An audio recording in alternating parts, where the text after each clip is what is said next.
1000 കൊക്കുകളെ സ്വപ്നം കണ്ട സഡാക്കോ മനസ്സിലുള്ള ആഗ്രഹങ്ങൾ നിറവേറ്റാൻ 1000 കടലാസ് കൊക്കുകളെ ഉണ്ടാക്കിയാൽ മതിയെന്നാണ് ജപ്പാൻകാരുടെ വിശ്വാസം. രക്താർബുദത്തെ തോൽപ്പിക്കാൻ 1000 കൊറ്റികളെ നിർമ്മിക്കാനായിരുന്നു 13 വയസ്സുകാരി സഡാക്കോയുടെ ശ്രമം. 644 കടലാസ് കൊറ്റികൾ എത്തിയപ്പോഴേക്കും മരണം അവളെ വന്നു വിളിച്ചു. ഇന്നല്ല, 1955 ഒക്ടോബർ 25-ന് സഡാക്കോയ്ക്കു വേണ്ടി അവളുടെ സുഹൃത്തുക്കൾ 1000 കൊറ്റികളെ തികച്ചു അവളുടെ ശരീരത്തിനൊപ്പം അടക്കം ചെയ്തു. പിന്നീട് ലോകം അവളെക്കുറിച്ചെന്ന പോലെ അവളുടെ കൊറ്റികളെ ഓർത്ത് വിതുമ്പി. കാരണം ലോകത്തിന് ആകെയും ഒരു പാഠമായിരുന്നു അവളുടെ ജീവിതം.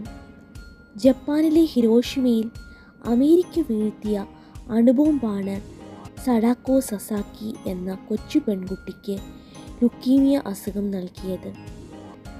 സ്വന്തം ജനനവും മരണവും അവളല്ല തീരുമാനിച്ചത്. പക്ഷേ അവളുടെ വിധി യുദ്ധക്കൊതിയന്മാരായ രാഷ്ട്രങ്ങൾ തീരുമാനിച്ചു. ജനുവരി 7-ന് അവളുടെ പിറന്നാളാണ്. 1943-ലാണ് സഡാക്കോ ജനിച്ചത്. അവൾ കുഞ്ഞായിരുന്ന കാലത്ത് ഹിരോഷിമയിൽ അണുബോംബ് വീണു. അതവൾ അതിജീവിച്ചു. 1954-ൽ അവളുടെ ശരീരത്തിൽ മാറ്റങ്ങൾ കണ്ടു തുടങ്ങി. അസുഖം അവളിലേക്ക് പടർന്നു. സഡാക്കോ മറ്റൊരു ഹിബാക്കുഷയായി. അണുബോംബ് വിതച്ച രോഗങ്ങളിലും ദുരിതങ്ങളിലും അകപ്പെട്ടു പോയവരെ ജപ്പാൻ ജനത വിളിച്ചിരുന്ന പേരാണ് ഹിബാക്കുഷ.